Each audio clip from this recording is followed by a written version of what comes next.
තස්සේ භගවතු අරහතෝ සම්හා සම්බුද්දස්ස නමෝ තස්සේ භගවතු අරහතෝ සම්හා සම්බුද්දස්ස නමෝ තස්සේ භගවතු අරහතු සම්හා සම්බුද්දස්ස.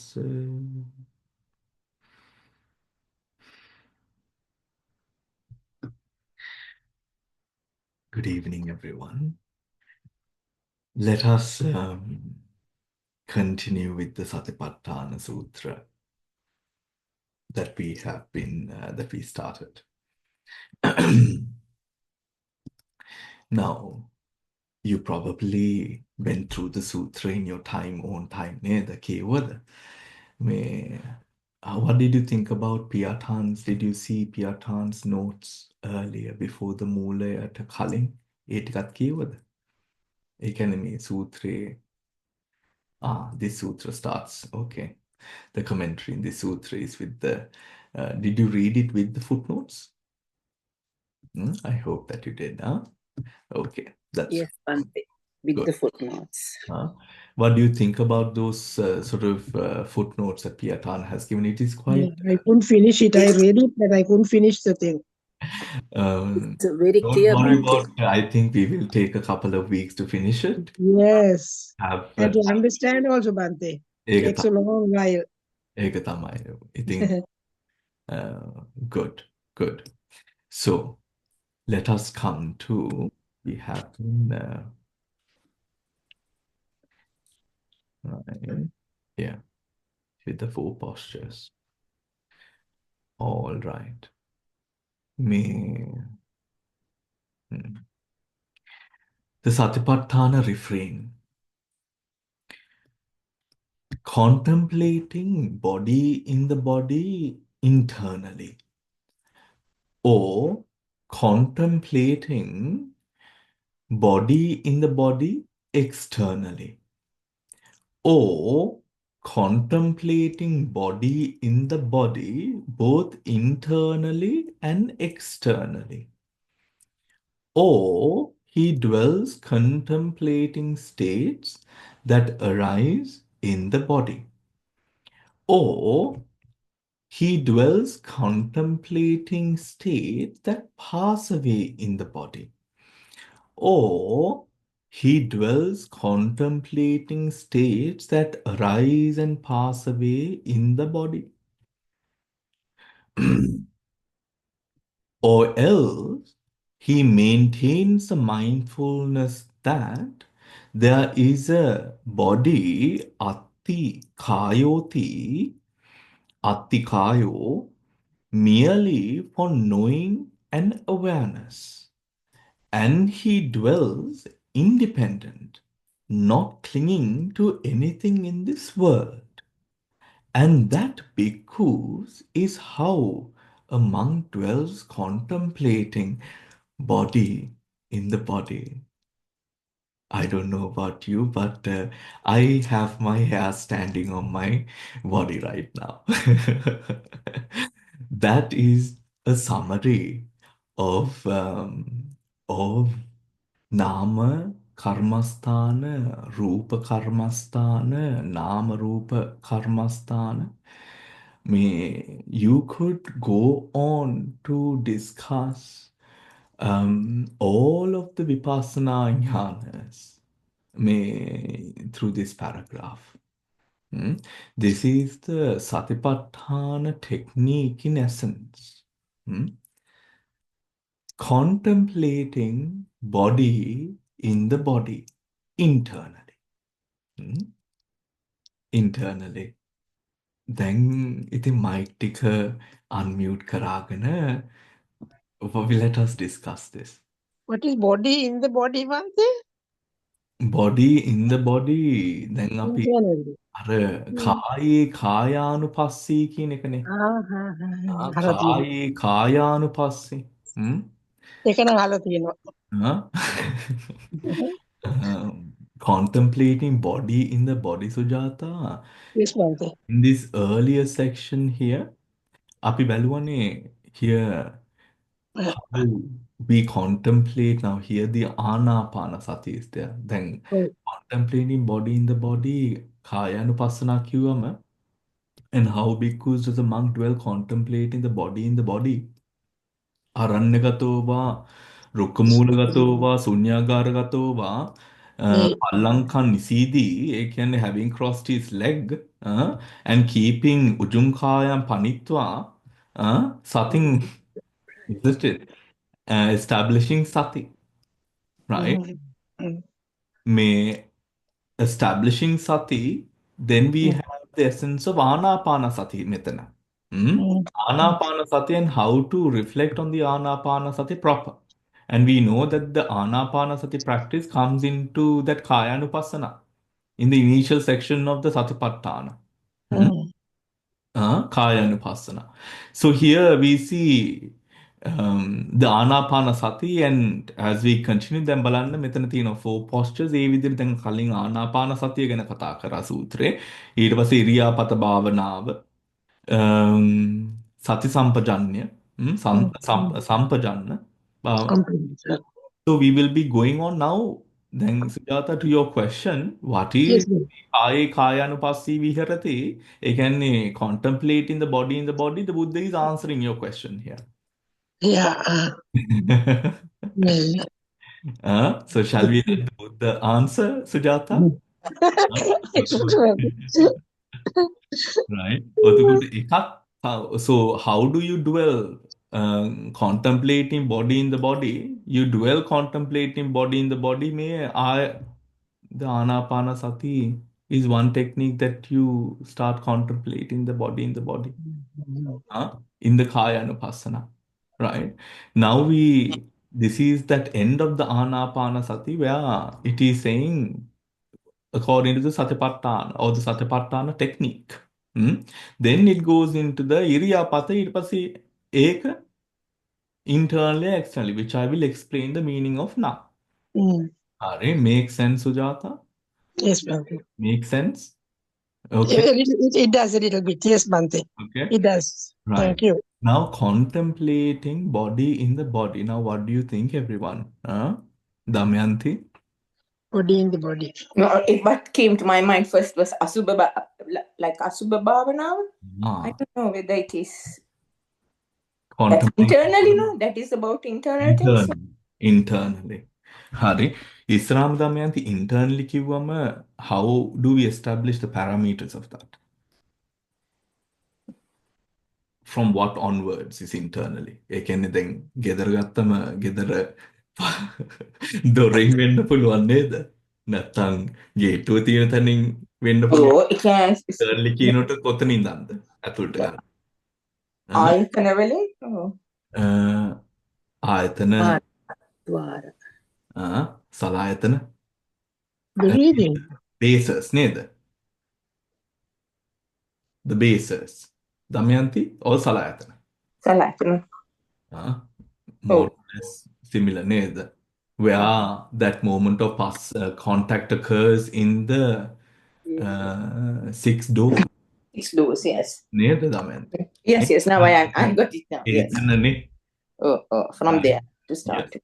So more or less the same thing in terms of the base being base of consciousness, base where that moment of pass occurs. Yeah. Now, pass occurs internally. So where is internal? Like, and what exactly, from what point is it internal? Everything from the sala අර bases වල ගස්නේ වෙන තැන ඉඳන් ඇතුළට. Yeah. නේද? Yes.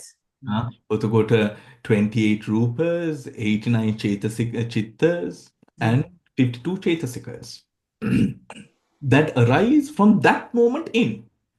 Yes. Now, externally would be then everything from that point outwards.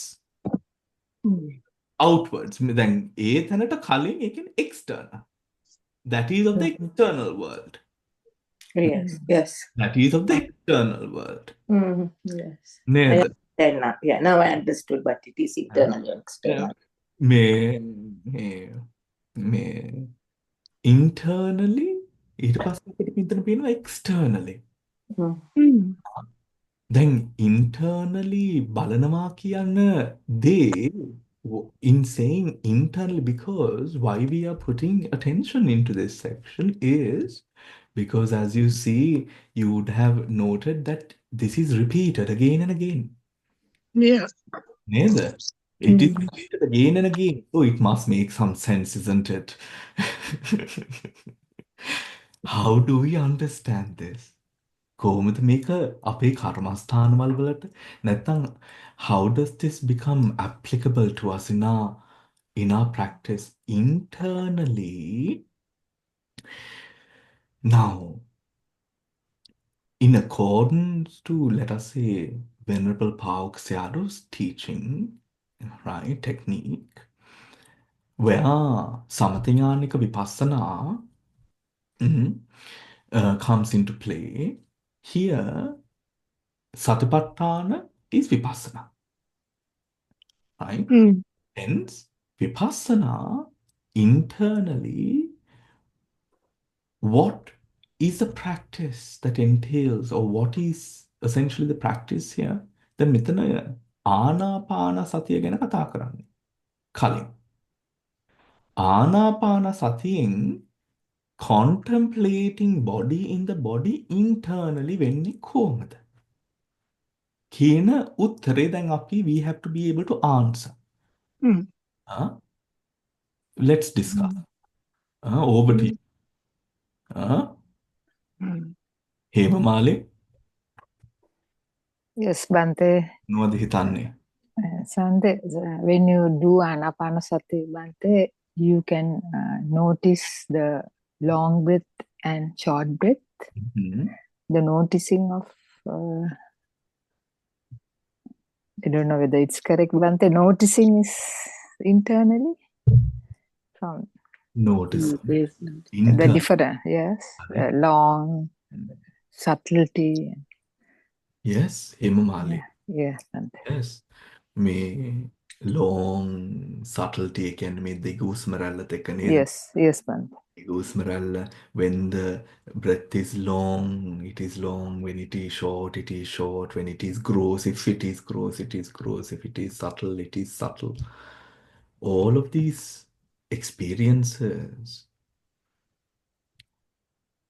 coming back to is, we can understand internal.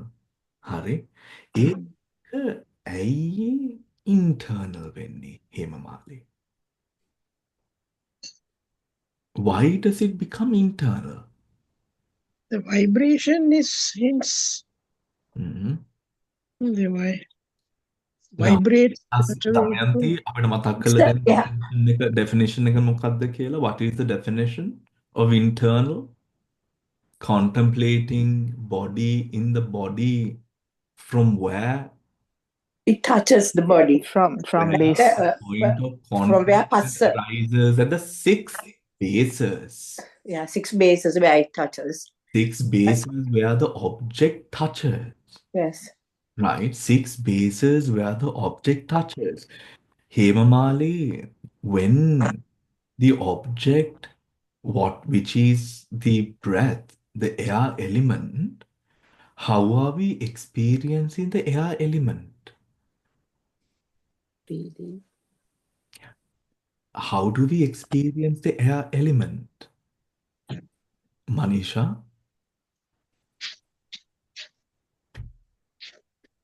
Or Mala? Through the Nasagraya. no, through the kaya. How? Through the kaya.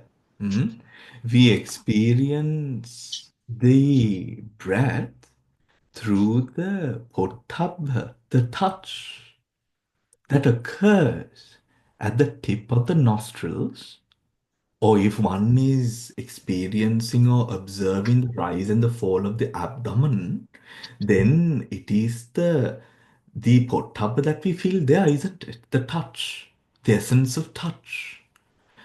Touch is an object to which only the body is sensitive to. Remember, when I say body, this is the body base, kaya pasad. Kaya pasad. The body base is the only base that is sensitive to touch. For example, the eye base is not sensitive to touch. However, if you, let us say you put contact lenses on or you touch the eye, you will feel it. But that feeling arises at the body base through impingement. Through impingement. What impinges, if I may ask you? What impinges? Damayan. The wind, the actual wind. Monoada. What impinges? If something is going to knock on your eye, what is impinging? The the wind. වේදනා බන්තේ. Externally ඇවිල්ලා ගැටෙන්නේ මොනවද? Patavi, Apo, Tejo, පඨවි, ආපෝ, තේජෝ, වායෝ, a material composition. That would fall knowing that is the understanding pertaining to the section you see here. Or contemplating body in the body externally. Then balan externally. Right? When we see that we break through the sammuti, the conventional facade, and we connect, realize that facade is a makeup of the different material compositions, which we refer to as kalapas in Pali, compositions. That composition too, you penetrate and can realize that composition too is a samuha gana, santati gana, samuha gana, because it is material and it is external. Arammana gana is not there. What is the last gana? Please remind me. It has slipped my mind. Can someone remember? Bante Kichagana. Kitchagana. Thank you, Shinoma. Kitchagana, which is the function. Which is the function. Kitcha, which is the function. I think Padma last week asked us, Munwadami, what is this? Neda Padma, Yes, I did ask. Yeah. ගණ සංඥා නේද සාරිත පද්ම හුවේ. ගණ සංඥා මොනවද කියලා. Now, this relates to that teaching, everyone. And it is so beautiful because when you know the meaning, because it is in such simplicity, I mean, to a person who knows if it means so much to a person such as the Buddha or someone like Venerable Sariputta Moggallana, how much of depth they would have had on this. The fact of when we see the breath, now externally, I hope that gave you a hint on, externally in that Sammuti world, when we see, the first thing that we see, we can't see the Paramattha Dhammas. Initially, it is something that we work towards, isn't it? Isn't it? Yes. Okay. So, we can't see it initially. However, although we might not be able to see the Paramattha and the finest Paramattha nature, externally, or the practice of contemplating the body in the body externally, I'm just taking it as an example to speak more easily, externally could begin at the stage where you are able to recognize that what is external is not what is internal. In other words, being able to tell between them. Does that make sense? Being able to tell between them, being able to differentiate between them, knowing the factors that in essentially both of them entail, knowing both of them, not confusing either one of them with one another. What does this mean? What do you understand by that? What do you understand by what I just said? Being able to discern between what is internal and external. This is a line that one who is not always in the Dhammamanskara, like for example, like Narahat, one who is not an Arahat, to one to whom within one's mind hindrances, anusaya, conditions, latent tendencies still have strong roots. To such a person, this internally and externally, the lines often could become blurred, isn't it? For example, everyone, it would be easy to understand if someone is to say something nice to you, gladdening you, bringing gladness to the heart. We do not differentiate between the fact that those words that are spoken those words are external and that what is internal is separate කියන එක අපේ මනසේ හටගන්නේ නැහැ. But in training the mind to see that is where one becomes far more stable in mind, where the influxes reduce, the mind does not scatter as much. Why? Because one is able to be in the moment within or with a certain sense of sati to know that what is external is not internal, what is internal is not external. For example, if a person is to issue bad words in our direction, in that case, if one is to be affected by such words, then the lines of internal and external have become blurred. Wouldn't you say so? Yes. What do you think? Yes, Bante. Neither. Yes. You can become detached, isn't it?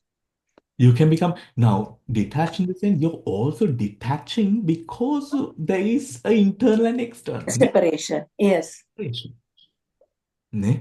A separation. Because there is a separation. Now, I think that's a beautiful way to kickstart our journey in a way where we separate from the external, coming into, let us say, a state within the internal, and there comes a time that we also separate from the internal and come into a place of non-arising, where there is no Atma, no arising.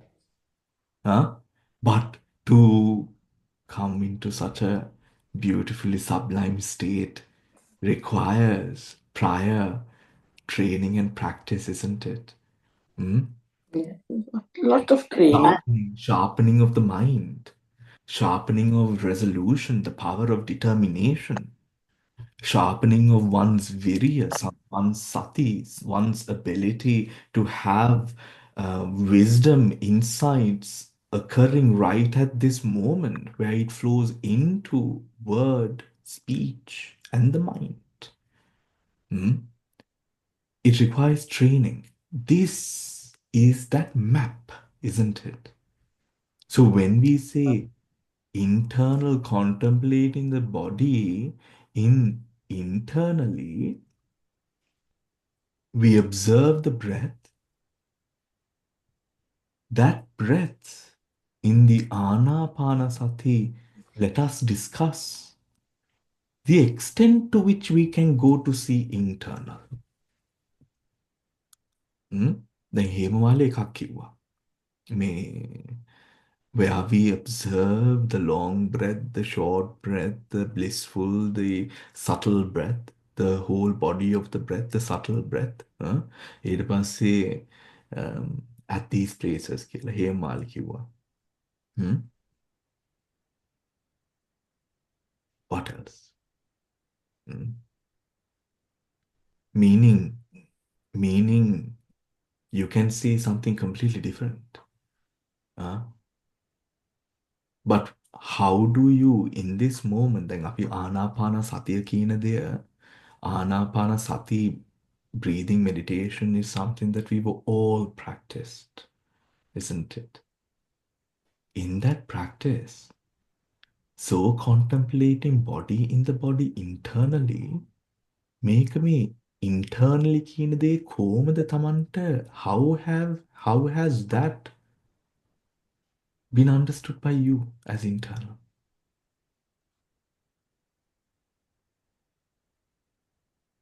How do you see? Bhante, can I come in? So when you contemplate, your internal is in terms of Mahabhuta, Patavi, Apo, Tejo, Vayu, and we'll take for example. And so you initially consider all the Mahabhutas are internal.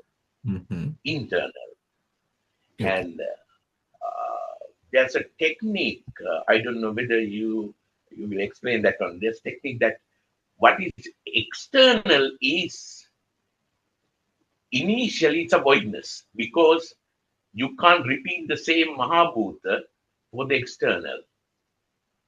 It's initially what is external is void, right? Then you gradually. What do you mean by that, Damsir? I didn't. Void means now you have Patavi, Apo, Tejo, Vayu in the body, right? Okay. In the body. Okay. So when you contemplate on Patavi, Apo, Tejo body, you can't just classify what is external, the Vayu, Patavi, Apo, Tejo, Vayu. So you have to initiate with empty space and then gradually fill the external content gradually with external Patavi, Apo, Tejo, Vayu. Is it the method you are recommending? Yeah. Could you just repeat that one more time, Damsiri, just so that I know? Oh, okay. So I make sure I have understood that. Yeah. Now, when we say Pasambayang Kaya Sankarang, right, and then we gradually contemplate on the body, right? Body, that means in terms of Patavi, Apo, Tejo, Vayu initially, right? And that's internal. What you have in the Patavi, Apo, Tejo, Vayu, internal Patavi, Apo, Tejo, Vayu. But at that time, your external is void. Okay. Right? Then once you practice this one, then you start feeling your external Patavi, Apo, Tejo, Vayu. Right? Because there's also the solid, what you have in front of you is external pottery, right?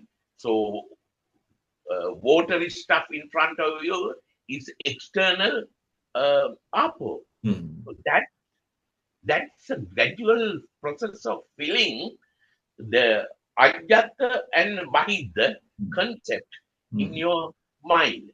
That's the way I understood through some of these practices. Yes. Are you recommend the same sort of approach, Uh, gradually introducing external mahita concept once you really establish ajata concept already? Well, Damsiri, when it comes to the systematic path, Yeah. the external is always contemplated after a understanding of the internal is established. Yes. Yes. Without the experiential bhavanamaya jnana concerning the internal, one will never be fully able to understand and know the external. Yes. Right?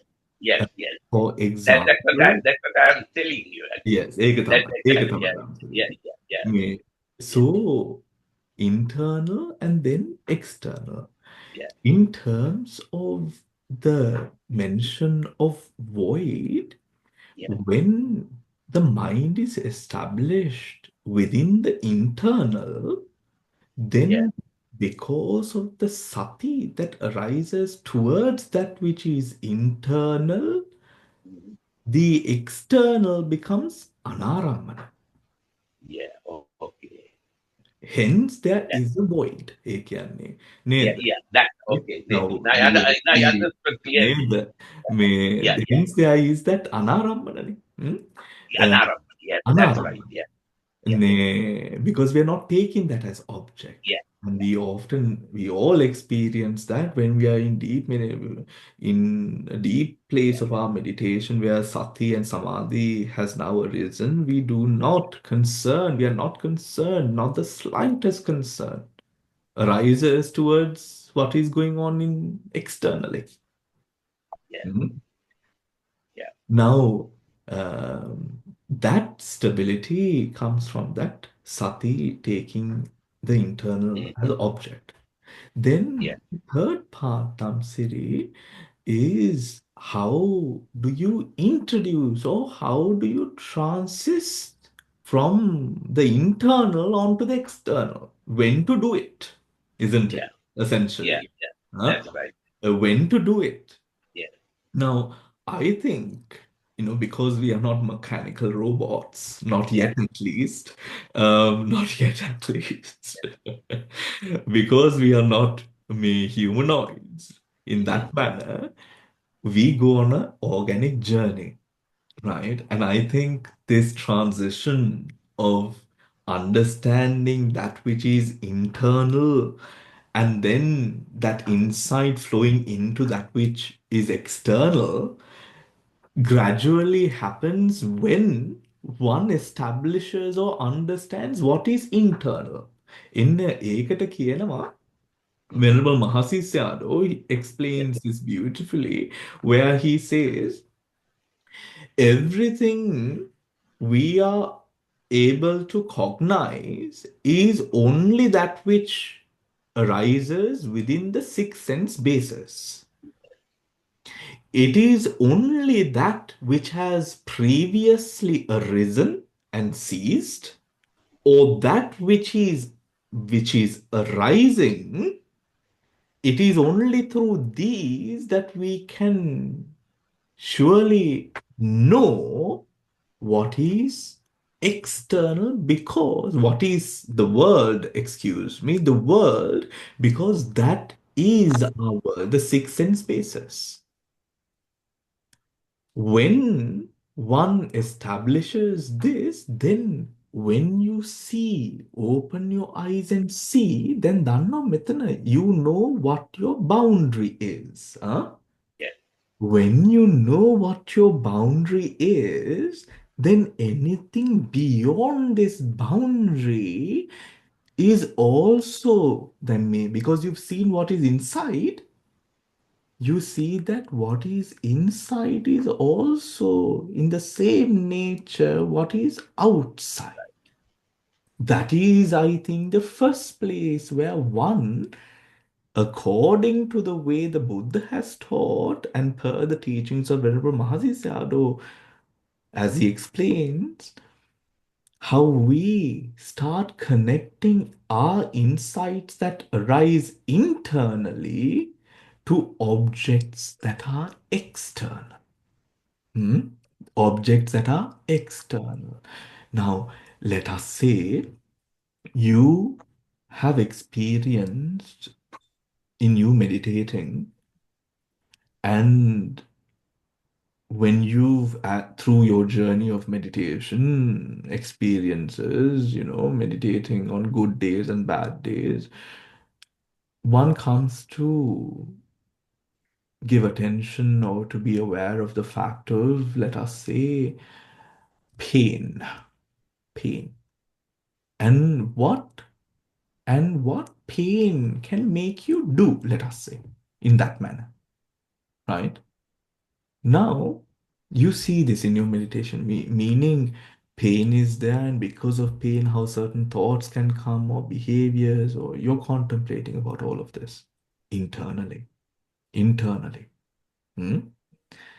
Now you go deep into the pain and you realize this is a dosa mula chitta, this is this, but these are the adverse effects of it. That insight occurs where you clearly see, you feel, you know, you experience this pain, which is within you, and you understand it. And you feel that pain, the more you understand, almost as a light shining upon it, it sort of detangles itself, dissipates, dissipates, detangles itself in a way.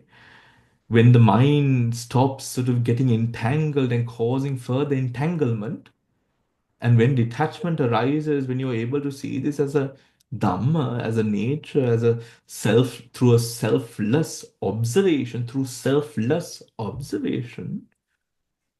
there that detangling that occurs. And then when you see externally, out of your meditation, but you see externally, you see pain, you have compassion, you have a sense of understanding, you have a sense of applied wisdom that is arising in that moment, that causes you to now react maybe to that pain in a different manner. Maybe it is not different in physical action, but maybe the way that one perceives, surely perceives that which is in front of you, happening in front of you. There is far more understanding. Through that, and when you now close your eyes and go back into your meditation, surely that is now going to build up. And your understanding of what is internal and what is external is further going to be clarified further from there. More clarity will arise, where you will be able to deduce that lobha, dosa, moha, alobha, adosa, amoha is their internal together with the 28 rupas. Similarly, that exists, that is their external, internally, and that is their externally. The way that this lobha, moha, lobha, moha, dosa, moha, and moha works internally, when you see that, you see the same externally. You become far more forgiving because you see that Kilesha is also here, isn't it? And when you know and see it here, and when that understanding occurs in you, now the way that applies externally appreciates. This is where a practitioner essentially are a samma ditti, samma sankappa, right view, right thought. If the right view doesn't flow down into right thought, what happens? We are stuck there only with a view. Maybe it is not a bad view, it's a good view, but that view is not further progressing into thought. So it is somewhat like knowledge. It is like when you go into a Buddhist seminar, a conference, and you have all of these academics discussing Nirodha or Nibbana, uh, and Shunyata, and discussing what Dukkha Satya is. And obviously, that's just a view, a knowledge. That will never touch the true essence of what is experienced. That will never touch. Never. Because I remember being one of those people in seminars. How I know is because I've been there. Uh, Talking about this or that, or listening to different presenters from all across in these sort of seminars that happen, and looking back and remembering what we heard, and all these sort of very interesting ideas, and all of these things. When it comes to the meditation, none of that even comes close to what is experienced. To what is experienced. But that experience is yours to go on and sort of trod and poke and see in the way that you do. What we need to understand is that which is internal and external are starkly different. It is not one. It is not one. Now, for example, in having human relationships, if the daughter or the son is ill or in deep pain, the mother and the father feel similar. Maybe. It is likely that the mother and the father seem similar. Feels. Now that is where our boundaries of internal and external have been blurred. Neither have been blurred. The Buddha tells bhikkhus, I can't remember where it was. I can't remember. Maybe you know. If you do, let me know. I can't remember. It is from a sutra, I think, where the bhikkhus, if they, when lay people are happy, bhikkhus are happy. When lay people are sad, bhikkhus are sad. ඒ විදියට. The Buddha says. The bhikkhus are sad. Such bhikkhus will not achieve and attain. Why? The boundaries of internal and external is not seen. That bhikkhu doesn't see it. It is because of that non-seeing that path progression does not take place. How does that teaching apply to us?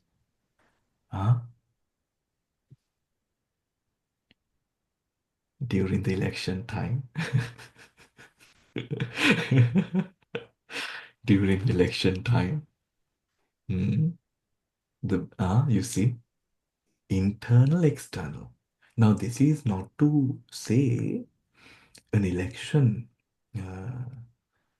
the sort of the direction of the land we live in, especially let us say if it is something to do where we are, can be a very important thing, isn't it? There could be policies that come into place, or different sort of disruptions may occur.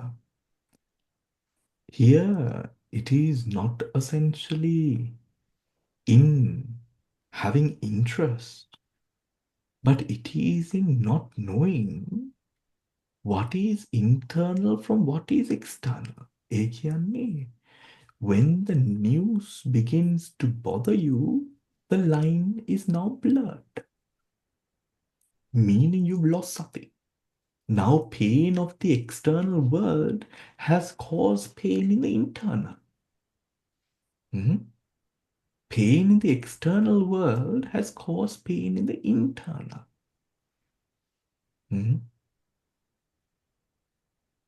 Anything that you would like to say? Bante, may I ask you something, please? Yeah. Yes. Thank you. Yes. So, Bante, isn't this, I may be quite wrong, so I would like to clarify. So this is what the Buddha was talking to Rohitas. The world, that end of the world is in this fathom-long body. So you don't have to keep on flying so far away to find this external thing. Because if you are looked internal, you would automatically then for the external. That's why you got to look at the internal first because that's flying for miles. Coming from that is the other thing that we always hear. Say that your thoughts are what creates a reality. So when your internal things, where you always internal, then when the Hajjat is like that, then the Bahija, right, will form the same way. So in the same way, the way my little brain is trying to understand is Bhante, such a profound description you just said. So when you're talking about the internal and the external, the way my simple mind understand is the profound way that you explained so clearly, I think for me, and I don't know whether I got it right, is that, see, when the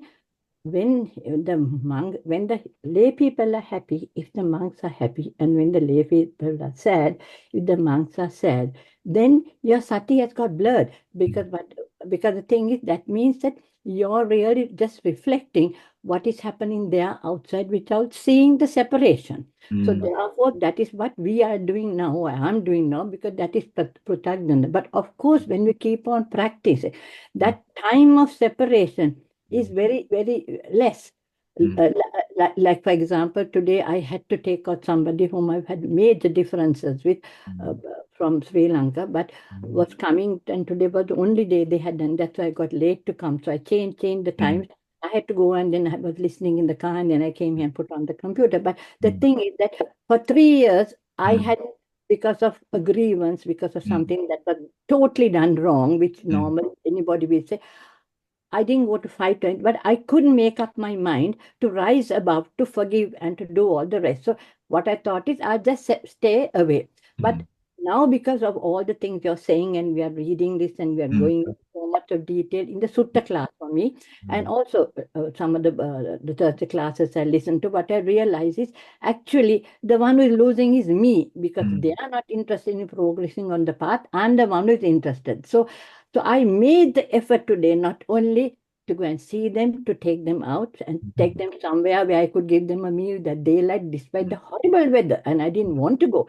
But there was no other day. So I braved all that. And at the end of it, in the car, listening, because I had worked on this, I got able to see. I felt so light and happy that I could have seen without the separation of what had happened externally, and now creating, because of that, reacting the same way internally, I'm also going to feel like that. I could actually get down and hug and tell them, if you don't mind, drop me first, because I want to listen to your class. Otherwise, if I normally would have gone, so my husband couldn't, he had to go and drop them. But I could get on. So what I feel, Bante, is that as you progress on this path, and as you go, that automatically we don't have to work or think or do anything. That separation is so clear that you don't get entangled. And I love the words you said, you are disentangled, you're not entangled with it.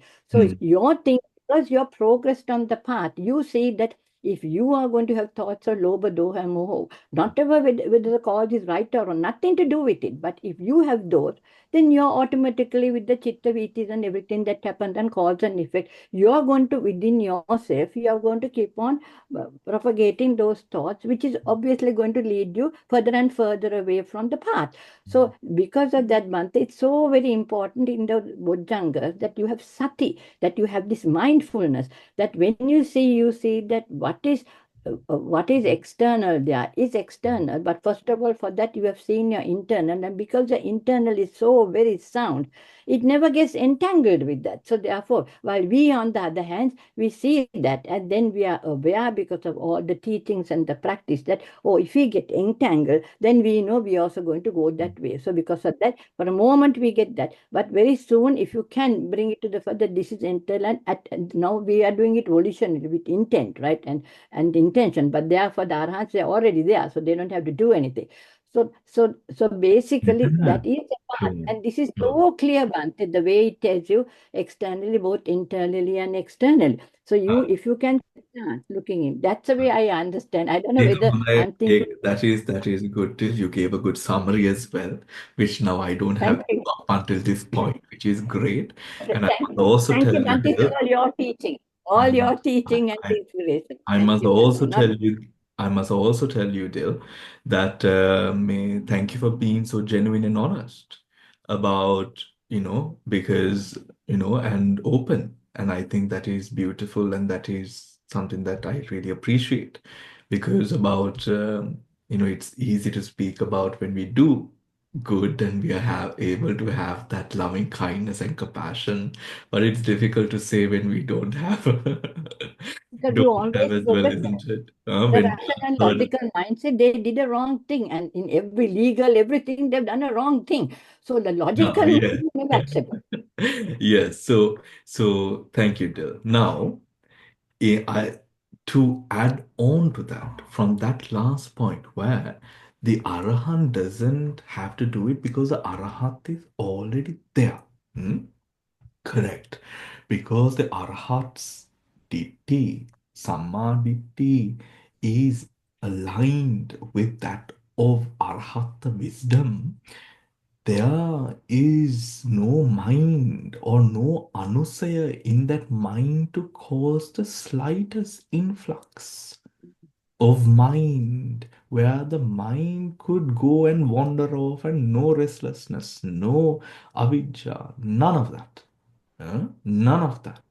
It is because we have those anusayas that it is like a boiling pot of water sometimes, bubble after bubble, bubble after bubble, isn't it? Mm. Now, there, however, I must say, yes, the arahat is always in it.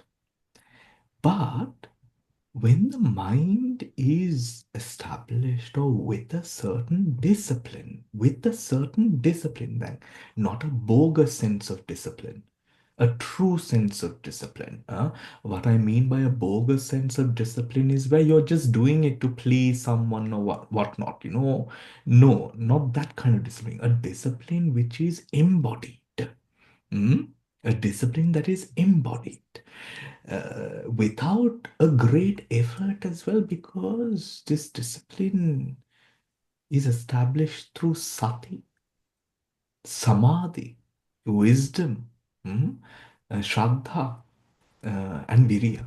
I'll say it the right way: shraddha, virya, sati, samadhi, prajna. Mm? Because with the practice, when these indriyas are in a sense of balance, you will experience a state of calm where the mind or the body අර චිත්ත වීති ඔවට යන්නෙත් නැහැ මනස. මොකද දැන් ඒ ටික that work we may have already done in the meditation, and we might be inspired, inspired, or what is the word, moved by it, or seasoned by it, or that is the embodiment or the spirit that we are currently embodying. Now, yes, that spirit can break. How can that spirit break? When a hindrance arises, right? When a hindrance arises. Does that make sense? When a hindrance arises, that spirit can break. But unlike samatha, where the spirit breaks entirely, vipassana, the essence, still remains. So you can come back to it. The moment you suppress the hindrances again, you will be back to your former glory. Of course, if you can suppress it. Sometimes you can, but අර කපටිකම මනසට එකතු වුණාම කපටිකම කපටිකම මොනවද ඉංග්‍රීසියෙන් කියන්නේ කපටිකමට? The manipulative mind, the cunning mind. Cunning. Cunning.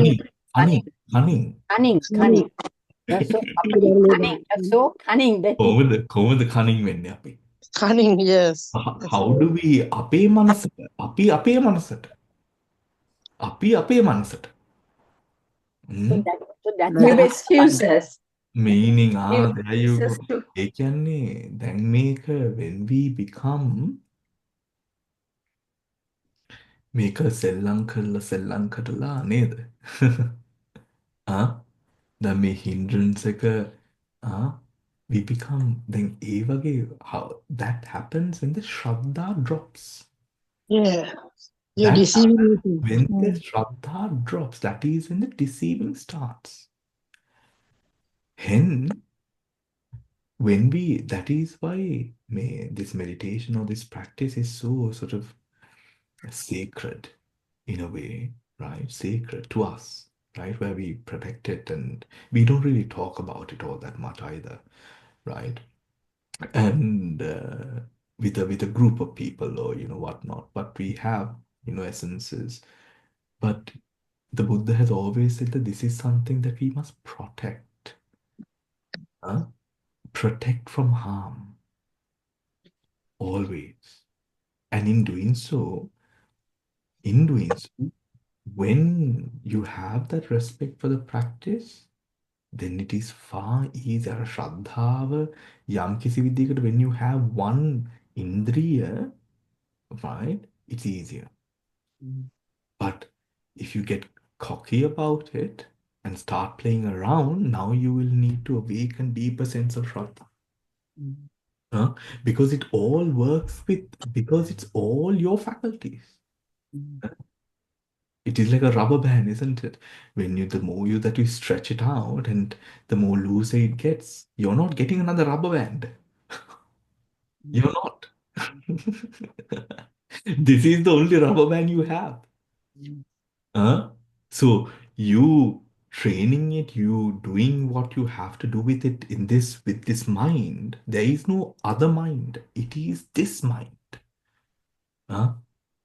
Even in the next birth, it will be another sankhara, remember. It is not a minus, it is a plus. In a sense of another sankhara getting added on. Another condition. Another condition.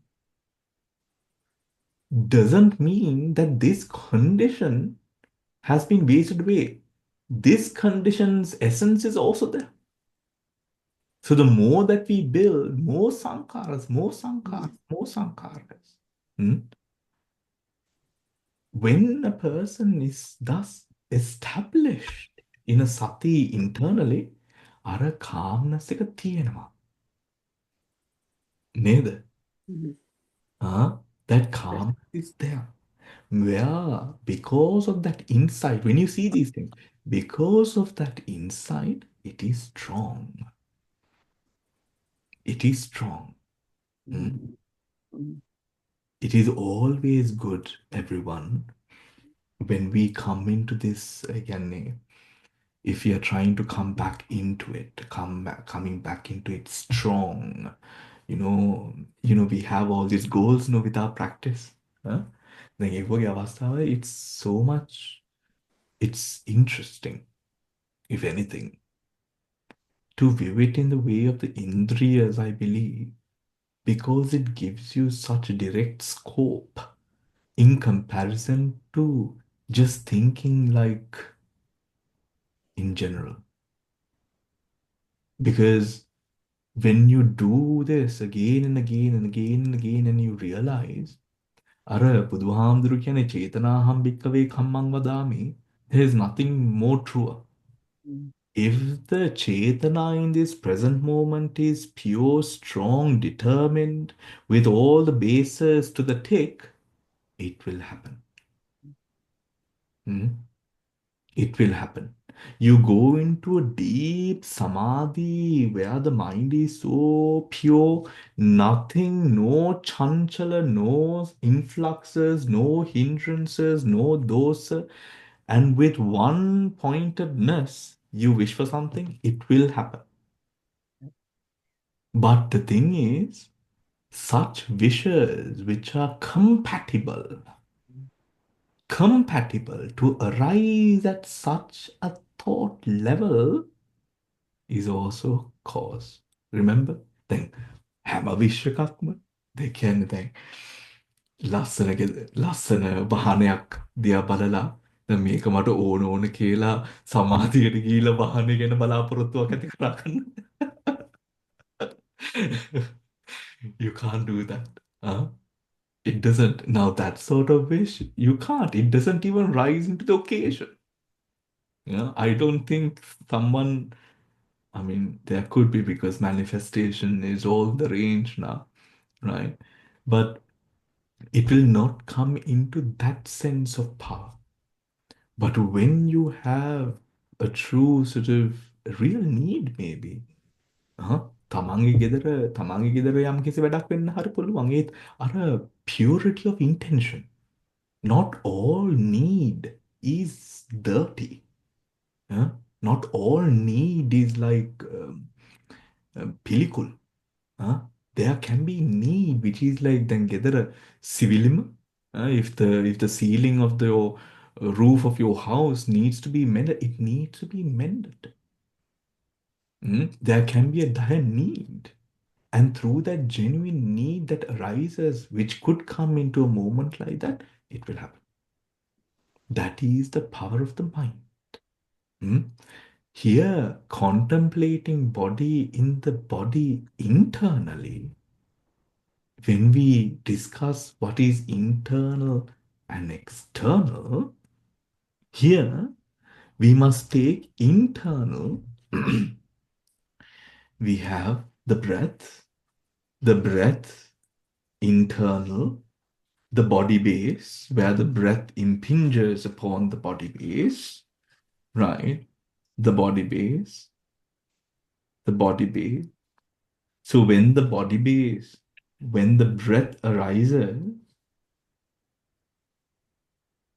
arises, this breath, which is the air element, isn't it? Which is the air element. How do this air element impinging upon the body base, the body base vibrates two essential doors, or the arising of the body base is caused by the vibration of two doors, the body base and the mind. The body base and the mind. Both of this vibrates. Then තව මොනවද කියන්න පුළුවන්? How far can we go? Bante, until it come together. Until? It's both comes together. What do you mean? At one point, at that point, the both same. The body feeling, okay, and the mind awareness at that moment is like same vibration, something like that. At that moment, it is the same vibration. Body and mind. I don't know what. What you're trying to say, Hemamali, Mm. you can correct me if I am wrong, is Yes. if I word it a little bit Yeah. differently, may where may with the arising of the mind, the body also arises and then ceases with the mind.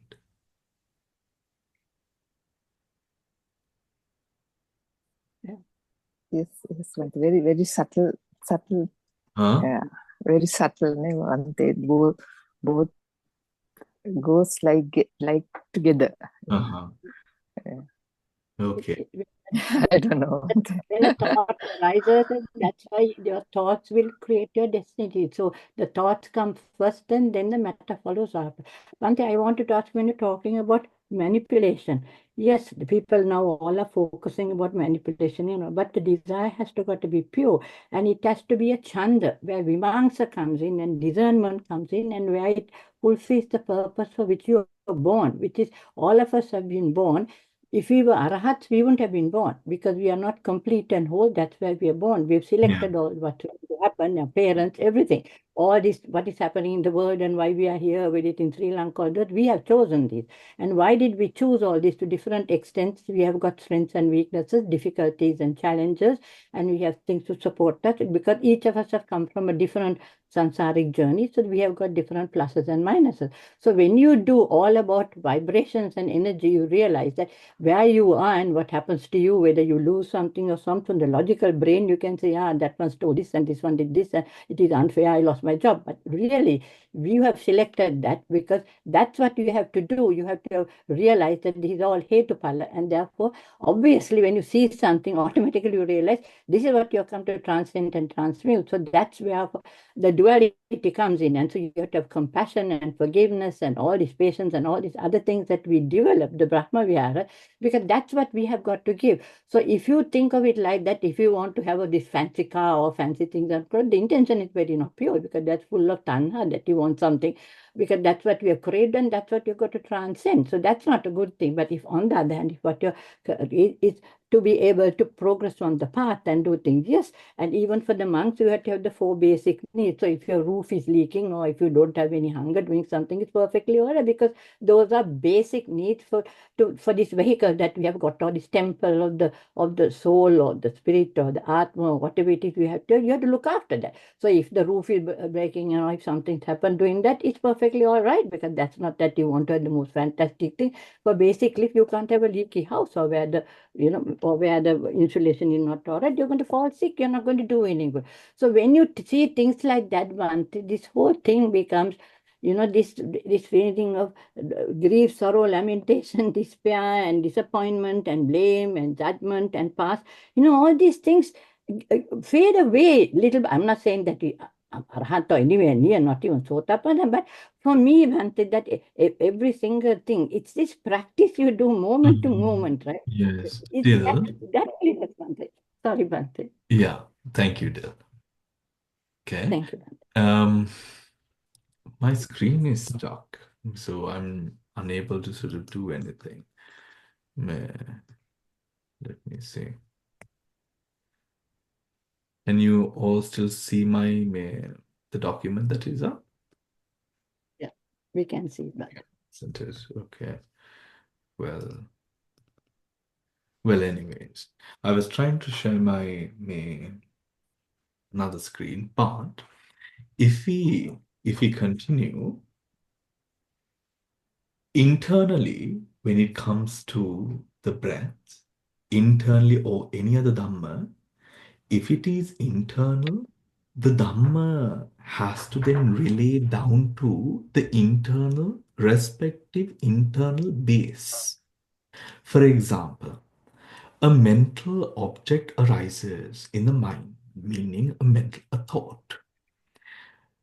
When this thought arises, one could be at a level where this thought is taken for the value or meaning it holds.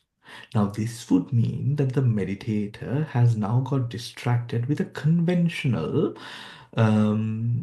something conventional, something that is a prajnapti, a concept, has got trapped with it, right? Hence distracted, now taken away. Now, when a meditator, in the same way, if one was to be diligent with a good control over the present, here the person is able to, with this thought arising, the person is able to essentially see the vibration of the mind. The vibration of the mind. But the mind is very subtle. It is difficult to see the mind directly. Hence, the Buddha instructs in the Satipatthana through the Kayanupassana and through the different Kayanupassana meditation techniques, such as now Anapanasati comes, the four postures will come after Asubha Bhavana, the 32 signs. Now, these meditations based upon components of the body or objects that impinge upon this body base, mind, or the body base becomes a place or a position where we can easily, because out of the sensory impingements, the body base is very strong. Because it is something that is heavy. Because it is heavy in nature, it is easy for a meditator to now see impingement that arises at the body. When one sees the impingements that arises within this body, we often, if we are distracted, if the mind is not well established, then let us say the chair is too, the cushion is too stiff. The cushion is too stiff. The the position or the body or the way that the body is, all of these impingements arise. All of these impingements arise. When the mind is in a state of samadhi, none of this arises. The body is just fine the way it is. You're seated, you're there, and there is no, you can be there for hours. There will be no problem as long as that samadhi is there. When the samadhi is hurt or bruised, there we find the potential sort of like loopholes, little fragments that allows the anusayas to find ways to bend its root into the mind. Bends its root into the mind. However, how do we get rid of those roots or those anusayas? By seeing with that light of wisdom. Where does that light of wisdom, or how does that light of wisdom come to arise? It comes to arise with a well-directed mind at what is internal, at what is external. And then both internal and external, it is important to break both internal and external. That is where you will see that just like all that is internal, arising, ceasing, uh, disintegrating, disintegrating with fault, no atma, calamity, pain, obstruction, all of these conditions you realize in the same way. One thinks this life is suffering, but no, all life is suffering. All life is suffering.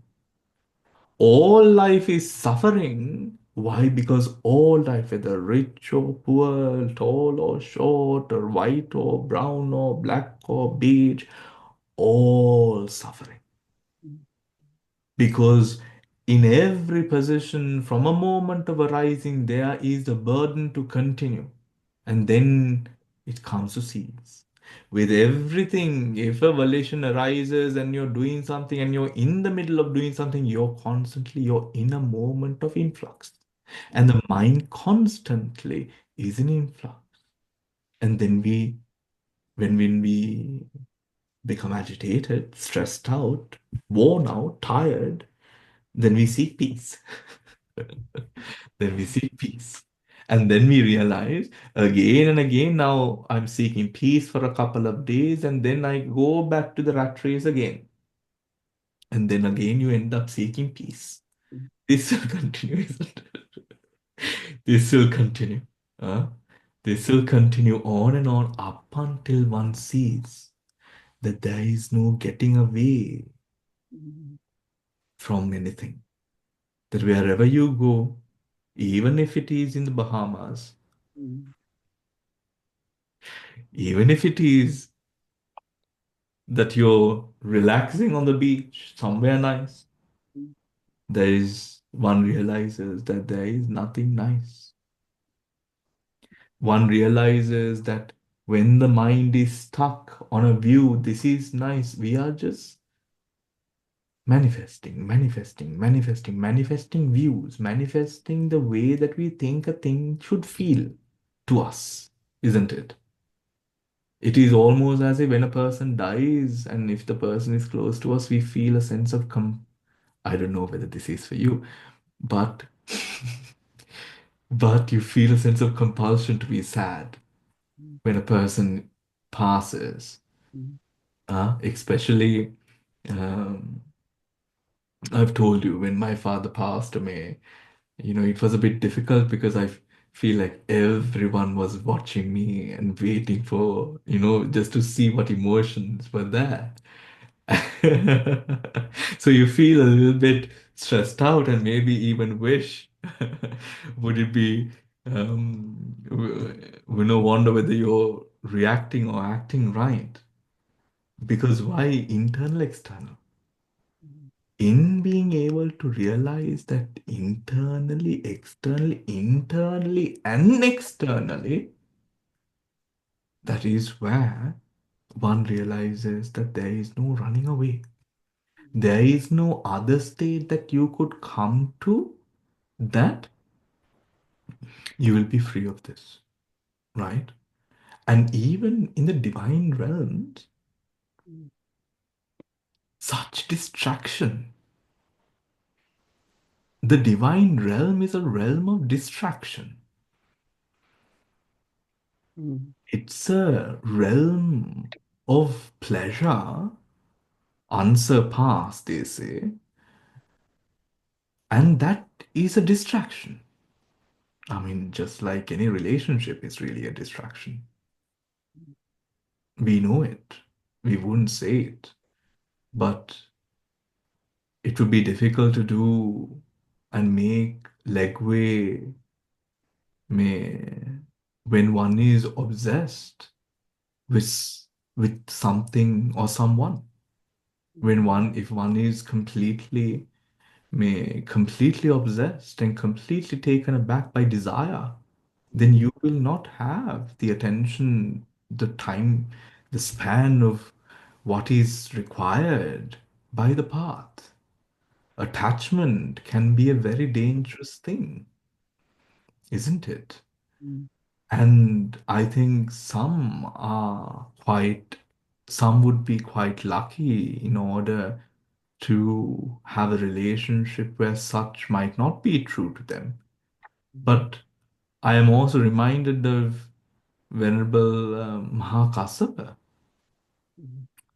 Venerable Mahakassapa, who during the time of not being monks, isn't it, before, he came to the realization that this is going to be a great burden. That this is going to be an obstruction to the path, that this is going to be, the mind is going to be so overwhelmed and overcome with lust and desire and a preferred outcome and the fear of loss and all of these things. So it is far better, may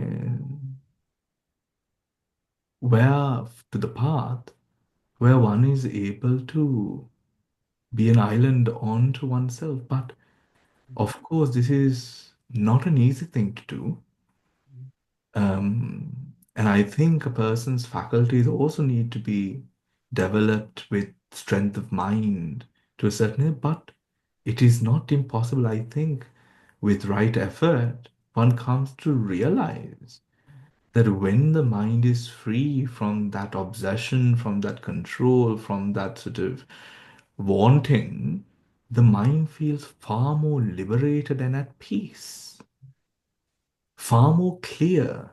And you also realize your potential to achieve whatever it is that you want to achieve. Let it be may, in the spiritual realm,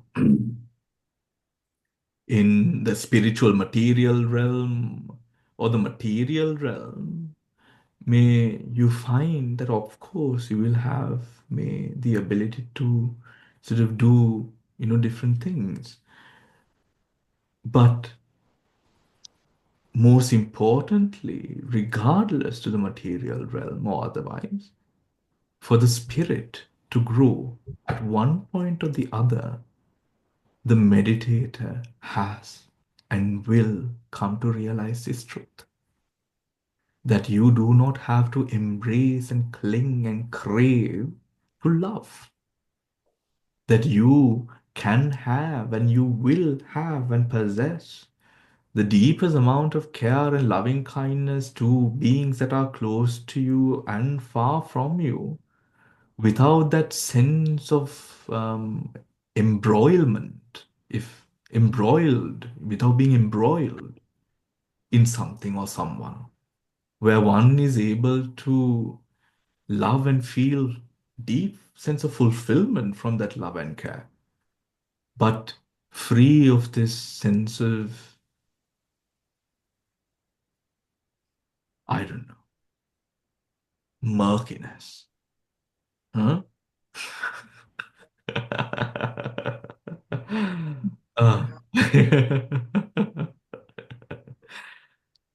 the mind feels so free when it is so. The mind feels so free, and this truth, it has to, a Paramata Dhamma, when taught or when understood, I mean, it has to be true to everyone. If one finds it not true, it is not a Paramata Dhamma. Meaning now everyone with a sense of vision. If you're blinded, of course, you might not see. But in a sense of a Paramatma, ultimate reality, it is a ultimate reality because it is a ultimate reality to everything and everyone. Hmm? It is an ultimate reality in its own existence. So in the sense of ultimate reality, the letting go, or rather the mind not clinging, the mind not clinging enables the mind to be affected by less conditions than when one chose to cling. Than when one chose to cling.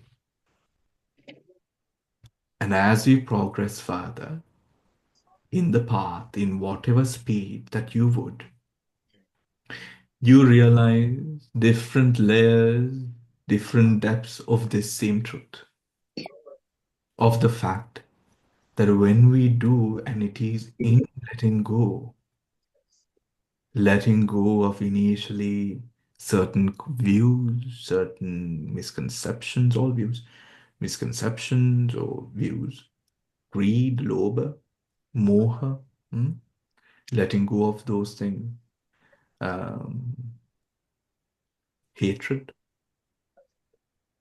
When we have let go of the good, bad, then we come to be with the good. And if you are a meditator, and if you are a Vipassana meditator, then you learn to let go of the attachment one has to good and the seeing self in good, seeing self in bad as well, or seeing bad as a part of self, or good as a part of self, or self being in good or self being in bad, seeing self in different things. You learn to let go of that, where you may do a great thing, a beautiful thing, um, a selfless thing, but there is no purpose, there is no need to be sort of shouting it from the balconies, and you're happy, you're very happy, but that happiness is also spiritual, in a sense of, how can I say, um, you're not crazy about it. You're not clean. You know that vision is there. The wisdom accepts it. This is a good thing. Wonderful. I'm happy for them. All of that is there. But you're not exceedingly jumping up and down like because that sense of spirit in you that knows and sees things as they really are. You're happy for the effect that you have made as a condition to whoever that or whatever that you did. But that overtaking happiness does not arise. Why? Because mundane things, the effect that mundane things have in your life, and your true goal shifts from being interested in the mundane material to being interested about the purity of the mind, the clarity of vision, the vipassana. From that place, we learn to then we are now left with the Vipassana mind. The Vipassana mind does not cling into a concept of suffering, does not cling onto a concept of some sorry bad, that is the 12 akusala chittas. It does not cling on to the notion of good. Being the beautiful chittas, it learns to remain in a place and position of wanting to discern and let go, let go, let go, discerning, discerning, discerning, discerning, discerning. Through this discerning now, me chittanupassana, now dhammanupassana. In the discerning everything that is coming in front of you, we discern and we break it apart. Break it apart in sense when you see it through the vision. Again, let me say it in this way. I'm sorry. May you see one thing, but now when you see one thing, it's one thing, isn't it? It's one thing. It's like a person, a atma. Hmm? The mind, when this one thing arises in your mind, the mind's penetrative ability is understanding that this one thing is not one thing, but maybe two things or three things. Meaning breaking of the gun, breaking of the compactness. If self was seen in this one thing, now the mind, in the way that it works, the mind breaks it apart. In breaking it apart, you start, of course, getting better at it. You get better at it. And when you get better and better, this one thing maybe it breaks into two things. Meaning, for example, let us say you see a certain person, hmm? The mind and the object, you see a person, but the person with the discerning mind is broken into, let us say, the mind and the object. Hmm? The mind and the object. This, when you look deeper, the object is a prajnapti, the mind was holding it. The mind breaks into how many different, it can break into however much. It can break into all the chittas and chaitasikas depending on your ability to discern. That is, when you do so, that is the fully fledged අර internally කියන එක යන්න පුළුවන් පරාසය තමයි ඕක. Meaning, the scope that internal could go to is that. Meaning, internally, it goes, penetrates through the convention, the prajnaptis, all the views, beliefs, everything, discerning, goes deeper into the final paramatha dhamma and lets go of that too. But constantly, what you do is this. I can't move my screen for some reason, everyone. Could you see my mouse moving by any chance? Yes, You can see my mouse moving, no? Yes, yes, yes, mouse. Bante. We can see Very small, mouse, but mouse moving. small. Can see, Bante. well, I think I But might. I'm texturally now. Oh, I think the screen has locked. But anyways, do you have any questions? Hmm? Beautifully explained, Bante. Thank you. Any questions? Anything that so it's 8:30 now. It's So a simple question, Bante. one In more. Oh, what is the word? I forget now. What's the other word for heaven? Heaven, heavenly being. Swarga Devaloka. Hmm? Now, English kita wacana the heavenly being, heavens, Divine abode. divine abode. That's right. That's what I Uh-huh. want to do. Thank you, Bante. That's right. Okay. Yes, anyone else? Do you think you can upload this so that we can listen to it again? A lot of it has been said, and I really need to listen to it again. Okay. Thank you. Yeah. And Bante last week once as well, because I just couldn't come to listen till half, and then I didn't. But I read the sutta. But I wanted to hear your explanations.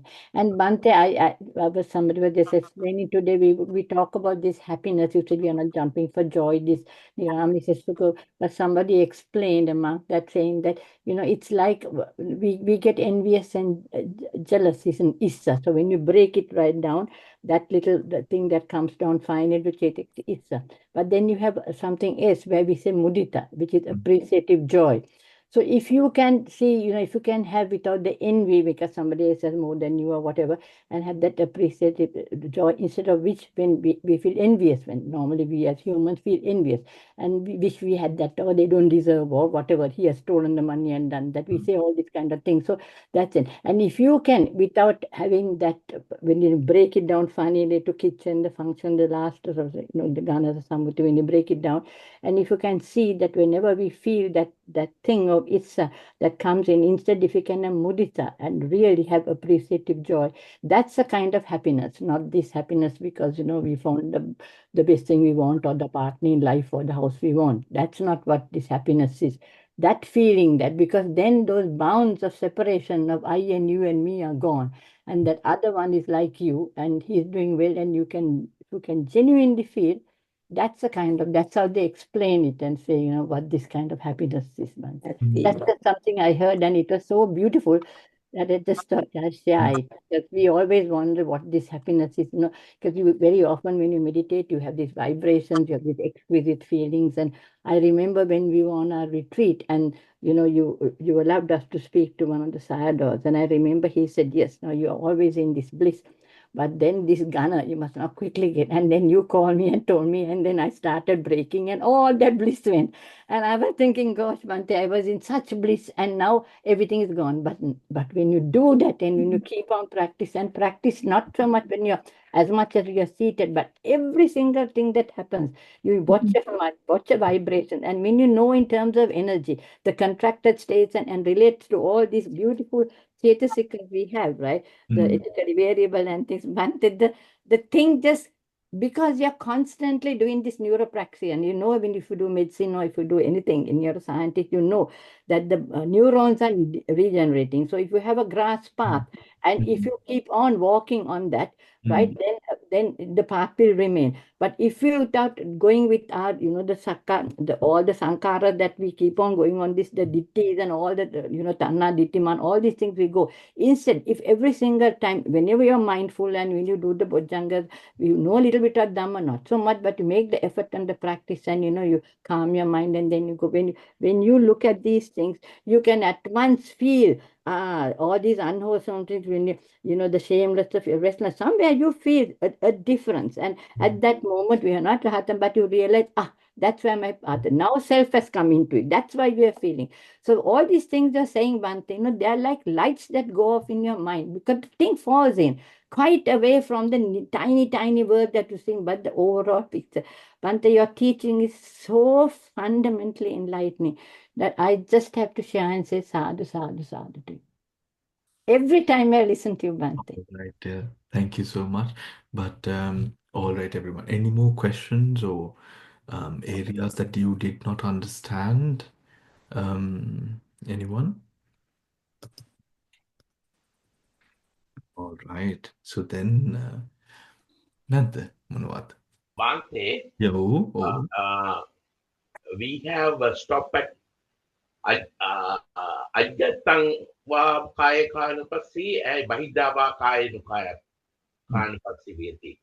So we will next week we will do the Ajatang Bahidava kaya kanos and Samudaya Dhammanupasi va Yes, kaya. yes, yes. We have to continue. We Let's have to continue. do this verse very well. Yeah. Because it is a repetition. It is a Yeah. repetition that Okay. occurs after each step. Yeah. So Yeah. when each step, so we will go Yeah. through more Yeah. and then discuss the Ganasanya appropriately, right? Yeah. Thank you very much, Bante. Didn't I? I did at one point, I think, circulate a document on the Ganasanya, isn't it? May on the group. No, not with us, Bante. May may, okay. Let me try to see whether I can share that again, right? Yeah. But we will Please be do, Bante. You spoke about it to us on that first retreat that I did. That's the first time when we spoke to the sadhus. He's the first one who ever told me. I yeah. think the group with Siro, they all have been breaking every time they're Kadano. Yes, I will circulate the document. I will circulate the document, and for today we will stop the class here, everyone. Now, Thank you, Bante. Hare Thank Therwan you. Saranai Bante. Therwan Therwan Saranai. Saranai. right? Uh, you will have to sort of go out because my computer is stuck, so I have to figure this out. No. We Bante. can do that. We can leave then. Yes, please. We leave you, Bhante. Thank you very much. Thank you.